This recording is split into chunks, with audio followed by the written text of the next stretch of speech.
was he or was he not the most sought after bounty in the galaxy? And he's just being sent unattended with a droid. Good point.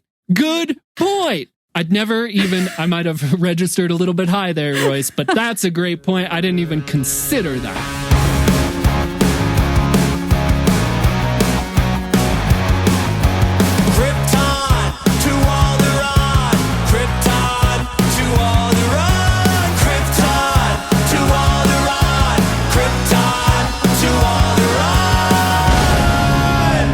Everyone to Krypton to Alderaan, the podcast that's been known to be the Quatka calling the stifling slimy. I'm Joey, your Star Wars lover with an asterisk, and with me is Royce. Hello, podcast. And Robin. Hello. And Dr. Lorelei. Hello. And we're going to do a very special highlighted what we're into segment this episode. So what are you into, Lorelei? Well, I just found out that I am going to be on The Price is Right. Is it official? Is it official? It's like year ago? It's a question now of like how many tickets there will be. Mm-hmm. So this weekend I'm going to a bachelorette party for my friend Rachel. Shout out to Rachel. Doesn't like the Book of Boba Fett, but I think these last few episodes will turn her around. But this weekend is her bachelorette party, and it's always been her dream to be on The Price is Right for her bachelorette party, which COVID obviously throws a few wrenches into the plan. Normally you just sign up for a free ticket, you wait in the line for a really long time, and they like interview people and then basically like pick who's going to be on the show based on talking to people in the line. But now because of COVID, you have to fill out an application and they do Zoom interviews and all this stuff. And one person from the bachelorette party got an interview and tried her darndest when they said, "What are you going to look like when we tell you to come on down?" She like jumped up and down and screamed and so I'm going to be wearing my wedding dress. I know. But we hadn't heard back. And so Rachel's been calling people all day trying to figure out if we can get onto the show. And she just found out that there's space on Monday's show. So we're going to The Price is Right, and it's gonna be great. I was like, I'm bringing cards. We're gonna practice, like we're gonna study, so you know the prices of things. It's gonna be great. And I made $1 these t-shirts. I know. I made these t-shirts that Rachel's not gonna listen to this before tomorrow, so it's fine. But they say the bride is right on them with the Price is Right, like $, and Custom Ink would not print them because they were so close to the original. So I had to get permission from the legal department at The Price is Right to like actually print the shirts. And it became this whole thing. And so now we're just really excited because we actually get to go. That's so cool. Yay! Do you know when, like, if you're on Monday, when does it air? No idea. But super duper cool. Yeah, I'm really excited. It'll either be Chloe or Rachel who gets to like actually compete. But do you get to like whisper to your friends about? Well, I don't know. Like if we're sitting in the front, you know, if you've watched the show, they like turn around and ask the audience and stuff. But you it's get to shout out whatever you want. It's like a free for all. Oh man, it's got to be so fun. It's going to be super fun. It's a very reduced audience, so each contestant gets to bring 3 people. So you know, there's not that many contestants on one episode, so it's going to be like pretty scattered, which makes sense. It's it makes sense. But yeah, we'll be yelling, Wanda! We'll go over the price of all Star Wars Funko Pops before you go. Yeah, just and then for practice, we all get to win cars, right? That's how it works. Is we're all getting a car. Star Wars Funko Pops. Yay! Anyway, that's what I'm into. I haven't seen that in so long. Me neither. Wait, we should watch a bunch. We should watch a bunch of them tonight in preparation. Okay. Dude, I love game shows. I can't believe you're going to be on a game show. I know. And like a good one at that, not like one of these like fly-by-night game shows. Yeah. That's OG. Fly-by-night. Yeah. And I'm so glad I got these shirts because there was a point where I was like, oh, we're not going to get on the show. Like, what does it matter? It can be any font. Who cares? But no, I got the correct font. It's all great. Sweet. Podcast over. We've just this is the best it's ever going to be. Check back in for my critical review of my experience on The Price is Right. You asked Drew Carey if he liked the Book of Boba Fett. Sure, why not? Me and Drew are going to be best friends. I can already tell. So, okay.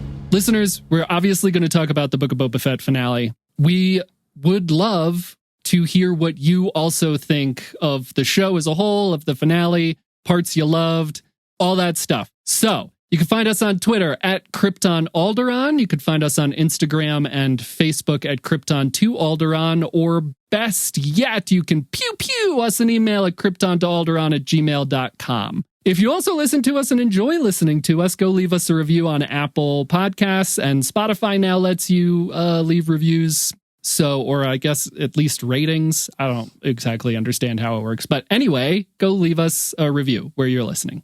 All right. We're done with the Book of Fett, Boba Fett, Boba. Did anybody... They definitely didn't do that the whole time, right? No, I don't think so. Okay. Unless that was like a Mandela effect moment, where you're like... Yeah. That was funny. But that was a very shocking part of the finale for me. Look, I'm working my way backwards from the end. Yeah, I'd love to hear everyone's thoughts, obviously. That's why we're here. I would love to hear everyone's thoughts on the finale, and then maybe we'll go into the show as a whole. Did you enjoy the finale? Did you... not enjoy the finale? Let's go around and talk about it. Lorelai, what did you think? I loved it. Yeah. I thought they really best episode of the show. Yeah. I thought they really got that line between the tension of what's going to happen and the excitement and all of that stuff. I think it was not super predictable. I think at one point I was like, do you think the Mandalorian is going to die? I was actually oh, maybe that's why all of this is happening in the Book of Boba Fett, is that there's not going to be a season 3 of the Mandalorian, and it's because he fucking dies in this battle on Tatooine. So, I thought it was so good, so much fun action. And I mean, I don't know. I feel like there's a whole discussion around Baby Yoda returning. Yeah.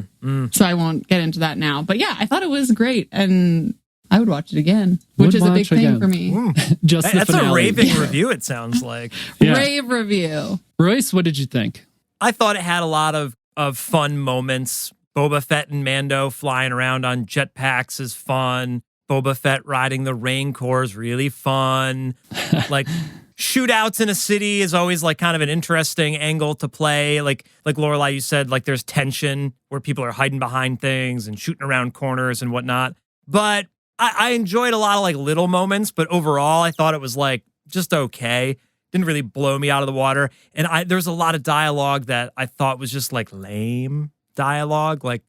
Man, I suck with the English language, but they pay people to write, and some of the dialogue is just not great dialogue for me. But there's decent action, and I did think they kind of wrapped up a lot of the stuff that they set up as best they could in the time that they had, but not wowed. Just okay finale for me. The time that they had. We'll come back to that. Robin, what did you think? I would agree with Lorelai. I think it's the best one of the entire season. Yay! The most stuff happened, at least. I thought it was awesome. And I know we're going to get more into it, but I want to say up top that I think poor Baby Yoda just must be exhausted carrying the entire Star Wars franchise on his back like that. No. Now that's take a cute little that's a meme. RANCOR.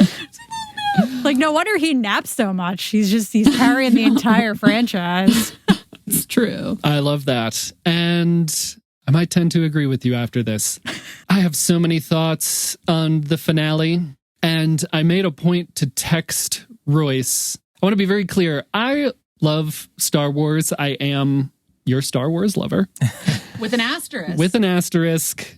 I am going to be critical of this episode. If you liked it, great. If you loved it, great. I'm going to be critical of this episode, and I just want to put that out there. I texted Royce secretive text saying, this finale did something for me that no other finale has ever done before. What does that mean? This finale is the only show finale that I've ever seen that has made me like the show, everything that's happened in the show, less than I was liking the show. I came on this podcast, I was like, I'm really liking the Book of Boba Fett, and I was talking about the storytelling and the characters and all this stuff I liked, and this finale took so much of that away for me.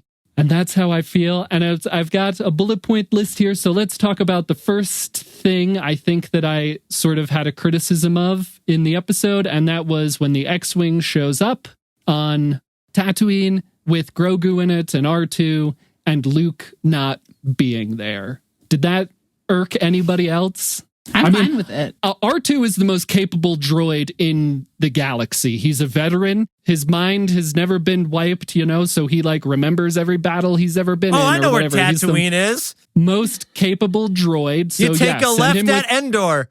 Send him with Uncle R2 and he'll be fine. What I didn't like is that contextually, that based on the previous episode, that seems like a very spiteful choice by Luke. Grogu chose the armor, so Luke was like, get out. I'm not going with you. Walk home. Find your own way home. I get it. Luke's got bigger fish to fry, dude. He wants to train the next generation of Jedi. Grogu doesn't want to be a Jedi. So here's your Uber, dude. Get out of here. But he doesn't have bigger fish to fry because Grogu's his only student and his temple's being built by droids. Really, he's got nothing else going on. I don't mean to be hyperbolic with that statement. I'm just saying it seemed very irresponsible sending Grogu out across the galaxy with R2, but on his own. I have 2 points. So my first is, you mentioned Uber. I was going to make a joke that it's like getting divorced, and instead of dropping your kid off at the dad's house, you just call him an Uber. You're like, you'll get there. You'll be fine, I'm sure, right? Yeah. Don't let me know. Yeah. Yeah. But secondly, I think it is irresponsible. I was happy to not see Luke after what a dick he was. Mm-hmm. But was he or was he not the most sought after bounty in the galaxy? And he's just being sent unattended with a droid. Good point. Good point. I might have registered a little bit high there, Royce, but that's a great point. I didn't even consider that. Like you said, R2 is a very capable droid, but at the same time, yeah, people were looking for Grogu. If 100 Dark Troopers show up, what is R2 going to do? Yeah, the Empire would still be looking for him, right? Yeah. So many people would be presumably, a bunch of bounty hunters were looking for him. I don't think that changed. I don't remember that having changed. You would at least think he'd get pulled over by some X-Wing cops to be like, who's driving your X-Wing? The baby. Yeah. That was the first thing that kind of irked me. Super happy to see Grogu, obviously, and see the decision that he made. But the opportunity, I don't want to do a rewrite. I'm just saying that I think the opportunity to have Luke show up on his home and see that this trouble is happening on his home and then fight for his home, and then him and Mando could have been fighting the droids with their lightsabers and had a we're not so different moment that I thought was going to happen in the previous episode. I just think that's a little bit of a missed opportunity, and it just kind of, I don't know, it took away of this from the story for me. Yeah, so you're saying either include Luke again, since you already teased him in there, or just leave him and Grogu out, and save that for Mando season 3 or something. It's kind of a weird, we're going to separate them when there was an opportunity to use them, or there's the opportunity to explore more Grogu Luke stuff later, if that's the way they went. Yeah, there's a rewrite. Yeah. Yeah, I don't want to, writers work very hard. Right. And I think the Star Wars writers are doing a great job. And I don't want to sit here and be one of these fans that rewrites the thing. I'm just to have that moment happen and Luke not be there and it's his home. And I really want Din and Luke to be going through the same journey here with redefining the institutions that they belong to. And it just felt like another opportunity where they we all on this podcast, as we said last episode, think that was Luke was kind of a shithead when training Grogu. As soon as I saw that X-Wing, I was like, oh, this is their opportunity to for Luke to be taught a lesson. I wanted Ahsoka to do it, but Tatooine will do it. It's his home. And it didn't happen. And that's obviously my expectations, but I didn't like that bit. I also think that Lorelai's rewrite is very cool. If Mando died and then Grogu had to take up the Darksaber and then Luke trained Grogu with the Darksaber and Grogu, I don't know why I'm putting the accent on the goo, but Grogu, because he's mostly goo. Makes him sound a little bit fancy.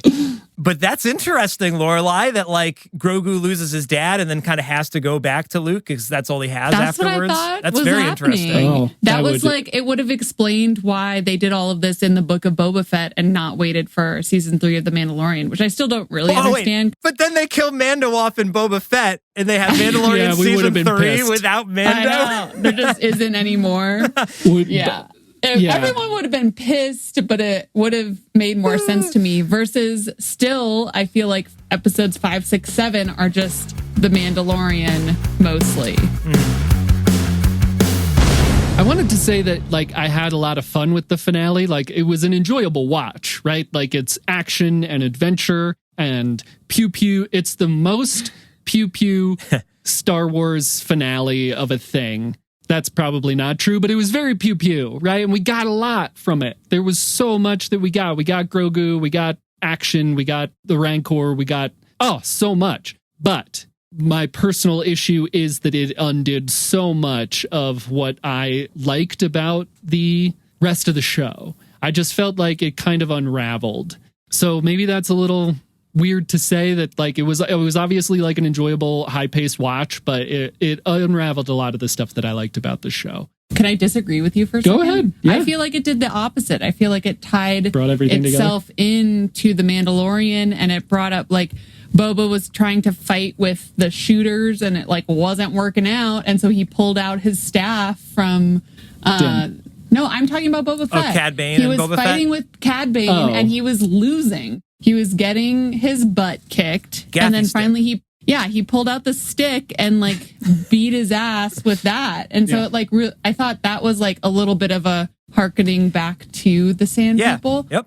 So I think it sort of made it make sense a little bit more. I agree with the sentiment. I agree with you and the sentiment of that scene. I do have an issue with, does anybody else have anything they want to say before my counterpoint about that scene? I roughly agree with Lorelai that like they got rid of the bad guys. Like they told us who the bad guys were and they got rid of the bad guys. And then Boba Fett was walking around town and he's the guy now. Boba Fett and Din, they're both winners now. And one of them's got their baby back and it's great. Yeah, they're walking around town. Boba Fett's the guy now. All right, I'll skip way to the end and say one of the last things that Boba Fett says in the show is, "We're not cut out for this life," to Fennec Shand. I'm like, what the fuck did you do all of this for then? Like, you wanted this life. Cad Bane says like two things to him, which like Cad Bane is an influential force in his life. But that moment also just really weirded me out. He's like, we can't do this.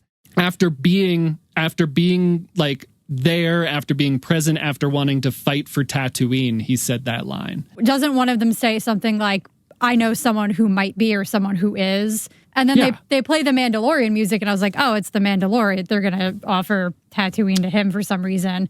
But then they mention that someone is using the Bacta tank and they show Cobb Vanth. Cobb Vanth. So thinking about it now, at first I was like, oh, you're playing the Mandalorian music, so you're going to give it to him. But I'm assuming they're fixing up Cobb Vanth and they're going to be like, here you go. Well, they played the Mandalorian music because they were going to cue that there was one more scene with him at the end. He was flying off Tatooine. Yeah, maybe. There was just a lot of that dialogue stuff they goofed up. Like that was part of the weak dialogue for me where he says a lot of things like, I'm going to stay here for my people. And you're like, your people were like the Tusken Raiders or nobody else. He has no people. And he just met Fennec like a couple of weeks ago anyway. And they're just like bounty hunter buddies. They're not like, there's no family there, but occasionally they refer to him having a family, being a boss, but he doesn't really have any real friends, which is proven even more so when literally all of Tatooine turns on him in the final battle, except for the 4 people that are working for him, which I would still argue like have no kinship with any of those people.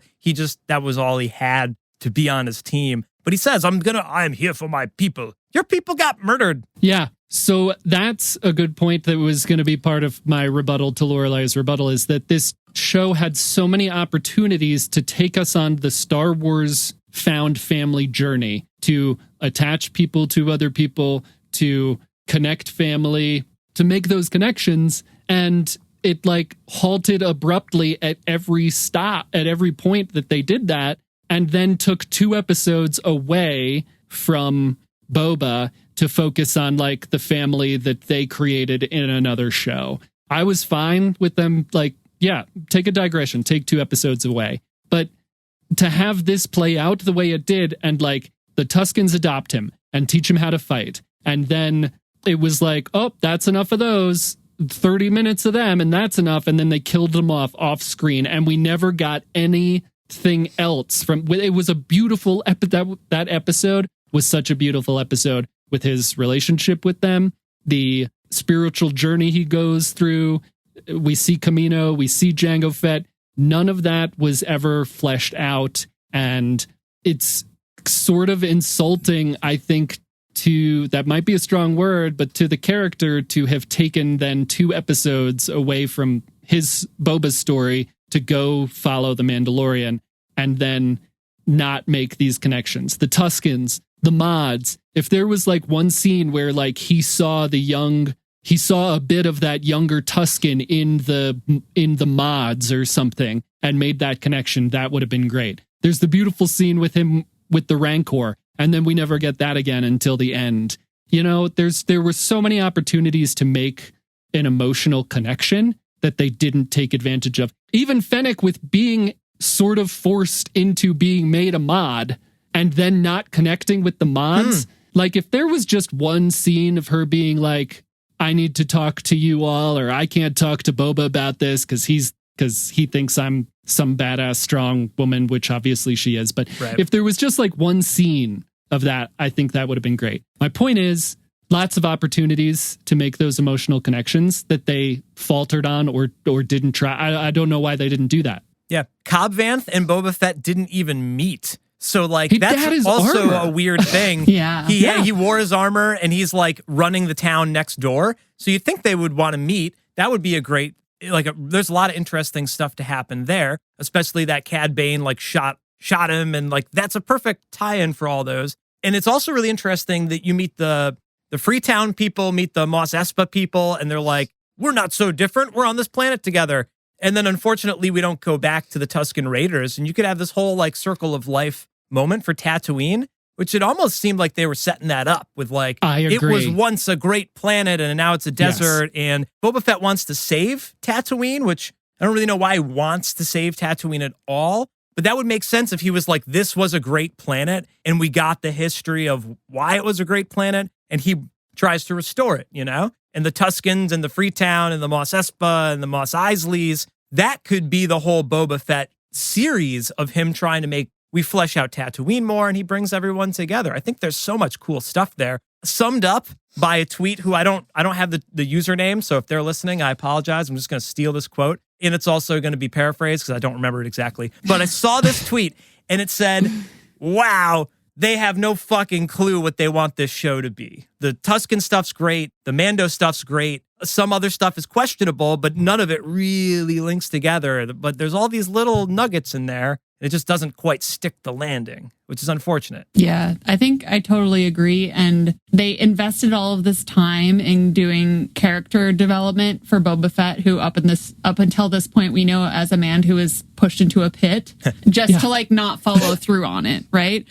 And I think at the end, that like end scene where he's walking around, he was like, this isn't us or whatever. I think what I took from that is that he was really there for the fight. He was there to like win over Tatooine for the bad guy or for the good guys and like, you know, free them from the drug runners. But then, you know, he's uncomfortable with like walking around town, having people like bringing him food and like. He's not even like an accidental hero. Yeah. He was just like, well, I did this thing. It was the right thing. And I did it because like I have this connection to the indigenous people. And yet I still did this for the people who are not the indigenous people, but whatever. And so like he did the right thing. And now he's like ready to go back to his like his regular sort of day job. Yeah, his day job. That was kind of the sense I got from that. Lorelai, you said something that I would love to see, and that's just like Boba Fett going around fighting the good fight for yeah, that's like, kind of just fight the Pikes on every planet. I mean, that's basically what he was doing, right? He like had this connection to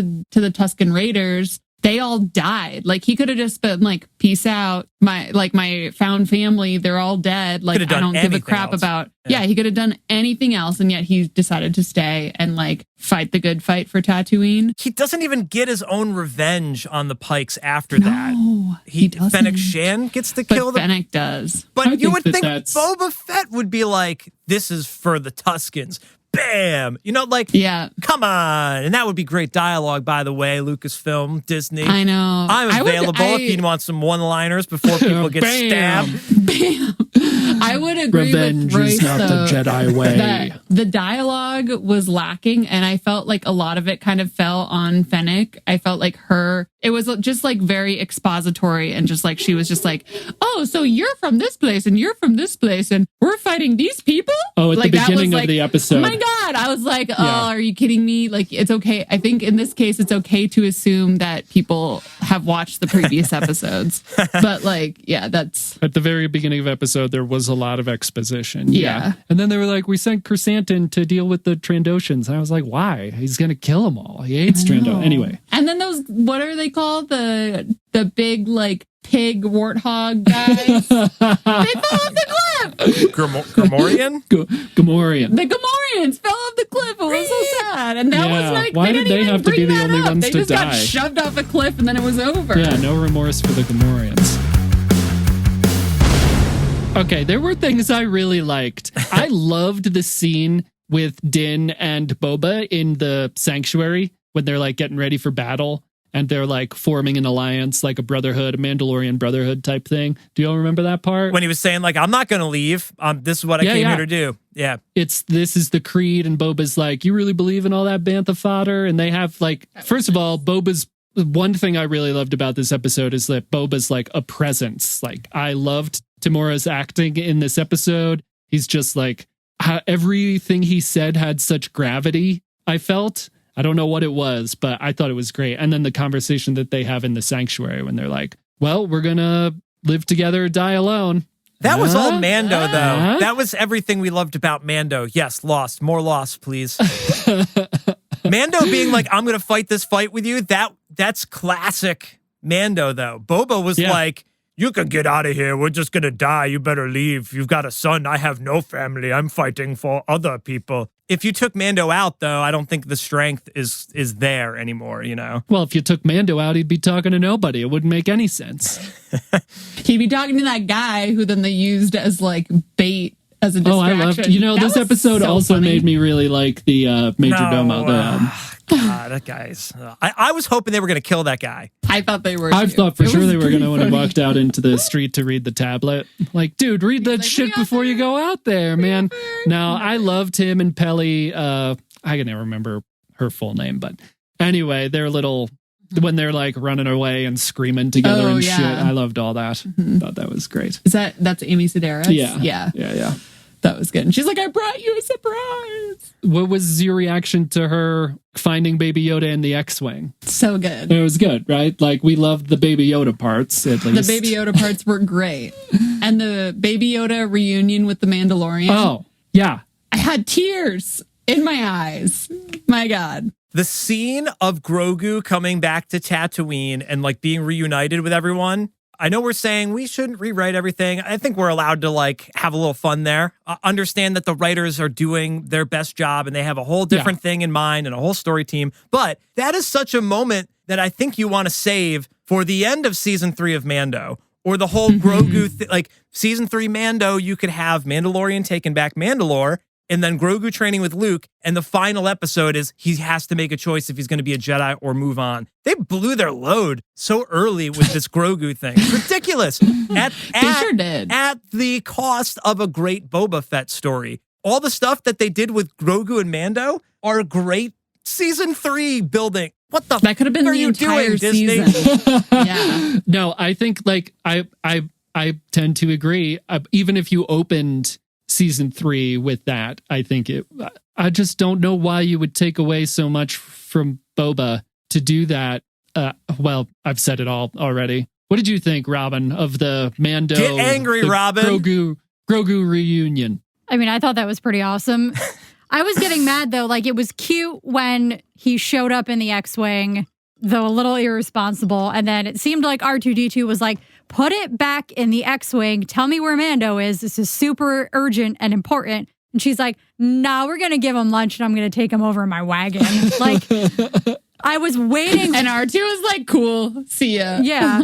And because he was hyped up to be such a wanted bounty in the last season, I kept thinking, great, so she's going to take him away from R2-D2, take him out of the X-Wing, give him lunch, and then someone's going to come snag him. Every week someone steals Baby Yoda again. Yeah, that's what I was waiting for. And then, he shows up in the wagon. Oh, I see. Yeah. And then Mando I would have to that too. go on a quest. No, I liked that. I liked that Luke wouldn't give him lunch.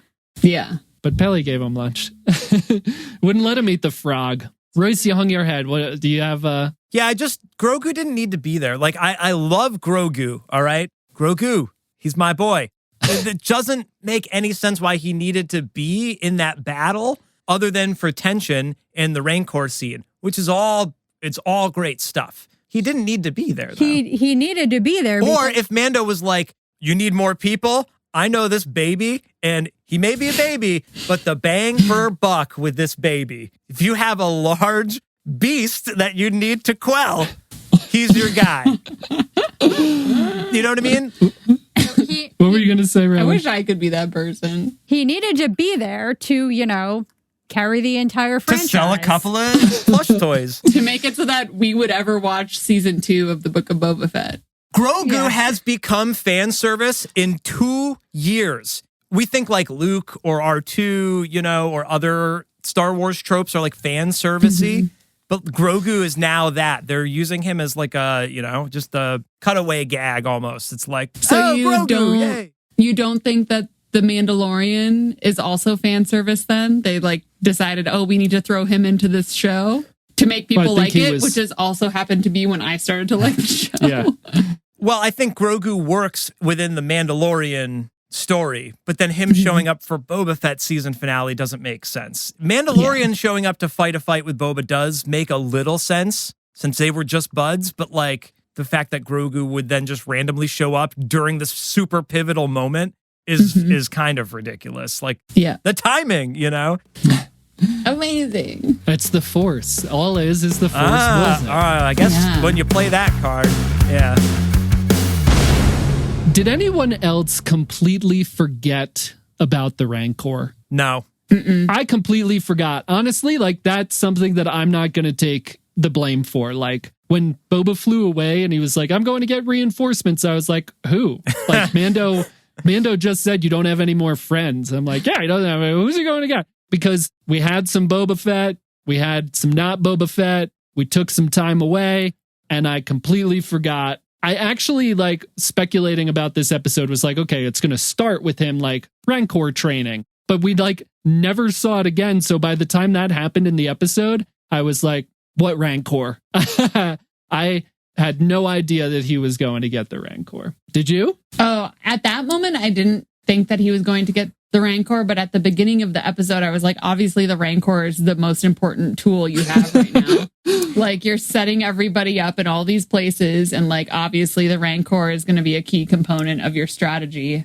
And then it wasn't until he was like, I guess I'll go get the Rancor. It's you let all your friends die just to wait for the Rancor for the end. But I was not expecting him to ride it. Even though he said he wanted to ride it, I was expecting him to just be open the gate and let it just demolish everybody in its path. Well, that was another underdeveloped thing that they should have shown him learning to ride it for 1 minute, Yes. Could you afford 1 minute of Rancor riding training? You sure could have, because you had 2 episodes where we didn't pay attention to Boba Fett at all. He could have at least fed it and been like, we will need your strength later. Enjoy this Twi'lek.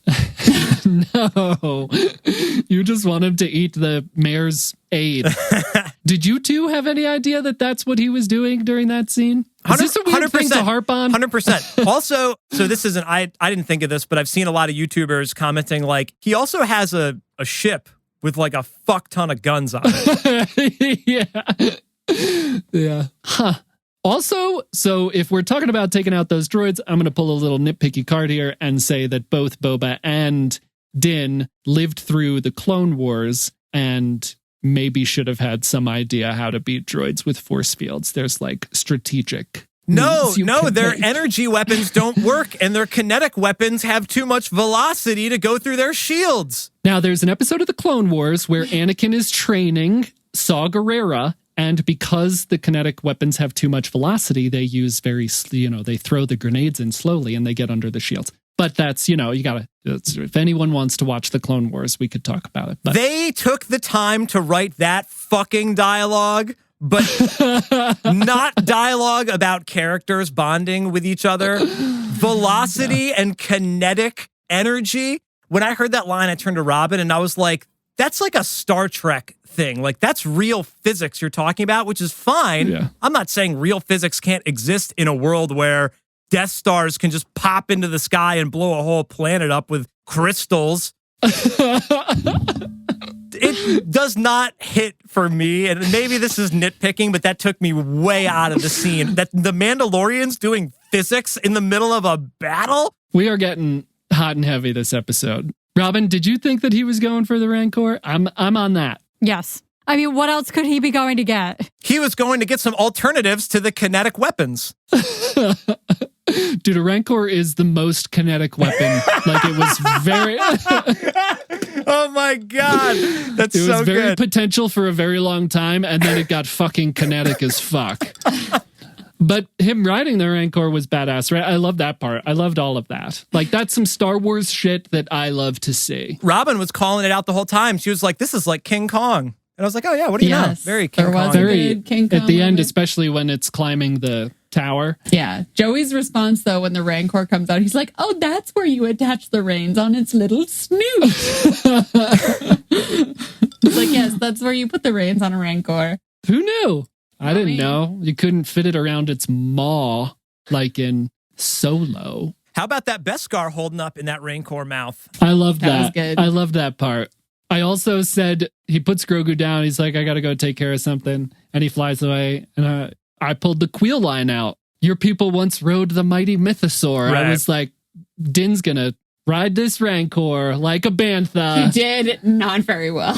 No. And then I forgot to do my Boba Fett riding on a Rancor to the tune of Chimpanzee riding on a Boba Segway. Fett riding on a Rancor. Boba Fett. Oh, dude, we got to get in touch with Perry Not- Grip. Fast. Baby monkey riding on a pig. Baby monkey. No, Boba Fett riding on a Rancor. But then, because Din fails a little bit at that, we get what I would say might be my favorite scene in the series, even though it has nothing to do with Boba Fett. And my favorite thing in all of Star Wars is when Force-sensitive beings commune with animals in like a positive way. I loved that part. Did y'all love that part? I don't know how else to ask the question. Like, I loved it. I fucking loved it when Grogu is like taming the Rancor that's like gone berserk. Cad Bane knocks Boba Fett off the Rancor, something that droids couldn't do.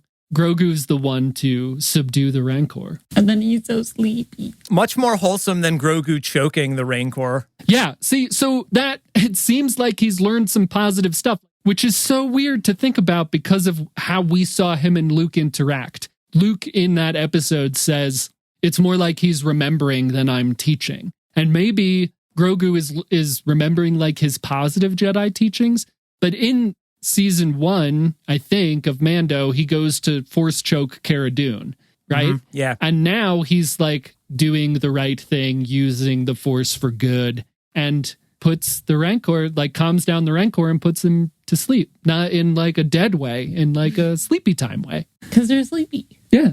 Robin, did you love that scene or did you love that scene? Yeah, it was pretty awesome. How about when he falls asleep next to the Rancor's face and snuggles all up in there? Fucking adorable. Yeah, right? Better be a I pop. would buy that, like pop or black figure. What about the post-credit scene? So Cobb Vanth didn't show up at all during the final battle. I think it's stupid, but they teased him in the post-credit scene. They teased Boba Fett at the end of Mando season 2 because we're going to get the Book of Boba Fett show next. No one's heard shit about a Cobb Vanth show. That's the tease? Who's writing this? I just don't get it. I got to pass it off to you guys. Robin, I know you are the biggest Cobb Vanth stan of all of us. how did you feel about that post credits? I mean, I was hoping he was dead and I'd never have to deal with him again. Oof. So that's disappointing. I hope they don't use him heavily in Mandalorian, but I also feel like him and Mando have a bit of a bromance going on. So, Or a romance. that's true. Din Cobb.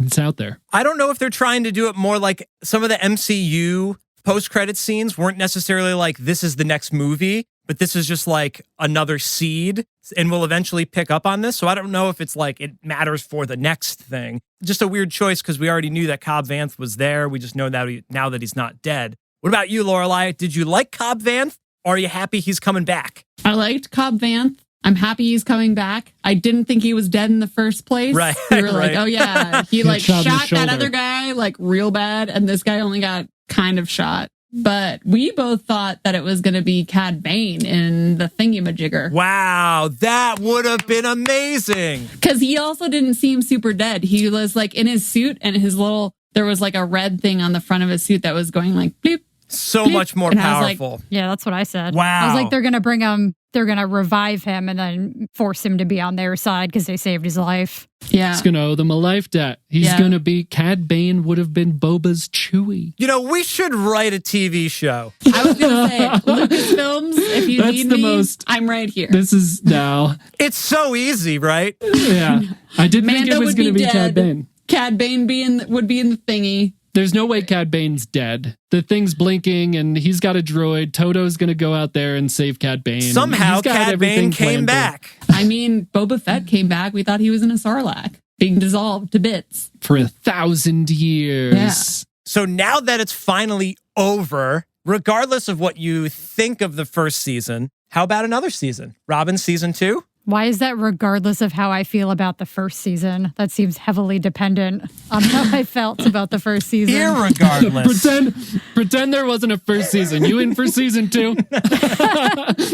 No, there doesn't need to be a season 2. No season 2. It's pretty self-contained. I think that's fair. What about you, Lorelai? Season 2, would you tune in? I mean, I feel like really what they've set up is that Mando season 3 is the next thing to watch logically, which works out well for them because that's what's coming out next. But I mean, I feel like I'd be down to see what Boba Fett and Fennec Shan get up to once they put what's his butt in charge of the town. Like, I feel like that's what's gonna happen. But that's also what we thought about Mando at the end of Mando season 2. We were like, oh, he's gonna go off and do his own thing and discover things about himself, which he did for like half an episode in this show. I don't know. I mean, I will be watching it regardless. So, you know, they set up all this good character development at the beginning of the season that got a little bit co-opted by Mando and Baby Yoda. And now is their opportunity to go back to that original character development and make it better. I think I have 2 answers. Is one yes and one's no? Kind of. I mean, it just seems like they set up too much. Like Lorelai was saying in the beginning of this show, they set up too much. His relationship with the Tuskens, the flashbacks about his father that they never touched back on. So that stuff's all just kind of like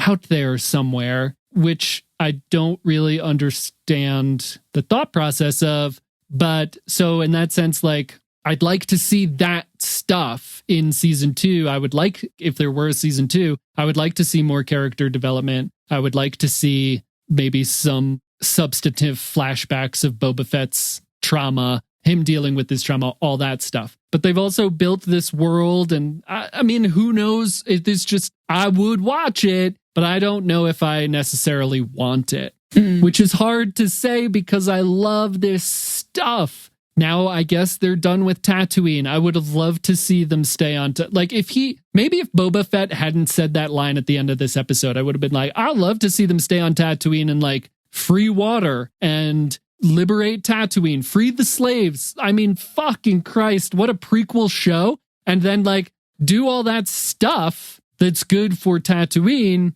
But he said that they're not cut out for that life. So I'm just kind of like, I don't necessarily like want a season 2, as shitty as that is to say, I guess. I agree with you 100%, Joe. I would watch it, but I don't want it. I don't want it because they would watch, don't want. They had an opportunity and they blew it. And so what happens when you start a franchise and it doesn't do well? Maybe it did well depending on how you measure something performing well. And I'm Sure, monetarily it's fine, but story-wise, they goofed it up. So you got to move on. There wasn't the perfect runway for the next season. What the hell do they do next? They didn't even set that up. The last scene of the episode is Mando and Grogu. So they didn't even set up what Boba Fett does next. And with the dialogue of him being like, I don't know if I can run a town. Well, guess what? You're the mayor now, dumbass. What the fuck were you thinking? I'm disappointed that they had so much cool stuff, like you're saying, Joey, about Tatooine. The first season could have been the Tusken Raider part. And then he could have found out they die at the end. And he's like, what do I got to do next? And he was like, it's these pikes and this drug deal. And I got to take out the drug dealers. Next season, we take out the drug dealers. And he becomes, I'm the crime lord now. None of what they promised really even happened in this season. They should have promised the Boba Fett getting out of the Sarlacc, becoming one with the Tuskens. That would have been cool trailer material in general. Like, it's a Tusken Raider show? Whoa. And they had lots of great moments with that. That was strong enough on its own for like 4 to 5 episodes. Maybe they could have just done only that. And season 2, he fixes Tatooine and he can continue to rule Tatooine indefinitely on the Book of Boba Fett show. But they didn't stick that landing. So I don't want a season 2 because you had a shot. I'm sorry. You goofed it up. Just like Solo. They signed that dude on to do like 2 solo episodes or 2 solo movies. And we only got 1 because the first one didn't do that great, which is fine. So move on to something greater, in my opinion. Listen, people loved Solo. People loved the Book of Boba Fett, and I am all for that. I love that people love some of this stuff. Sometimes I don't always love it, and that's okay. And other people love it, and that's okay. And we're all just here to love Star Wars when we love it, and that's fine. And that's that. So, my surprise question is, did Boba Fett rule with respect?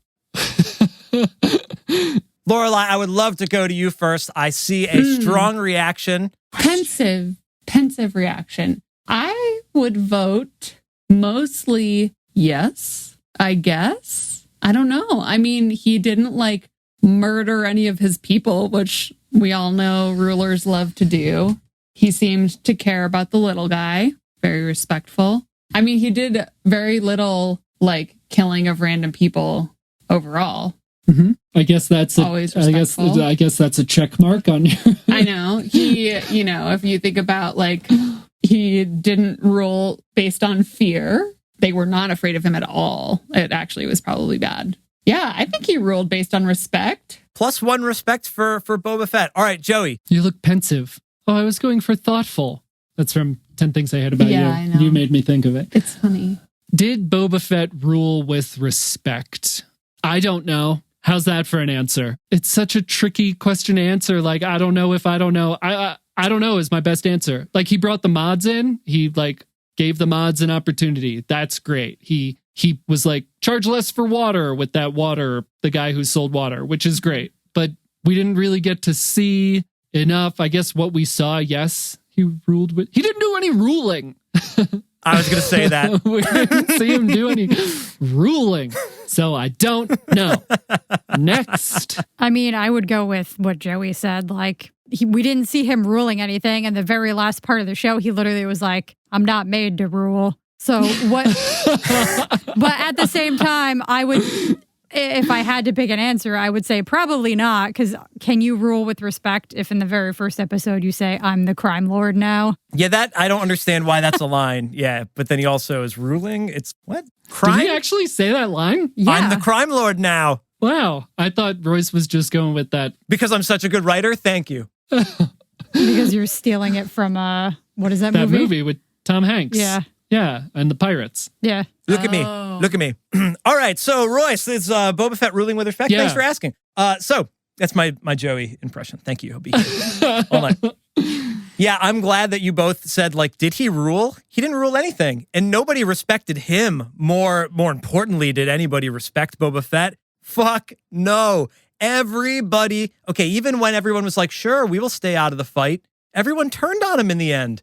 Nobody respected him. It's so sad it's so sad.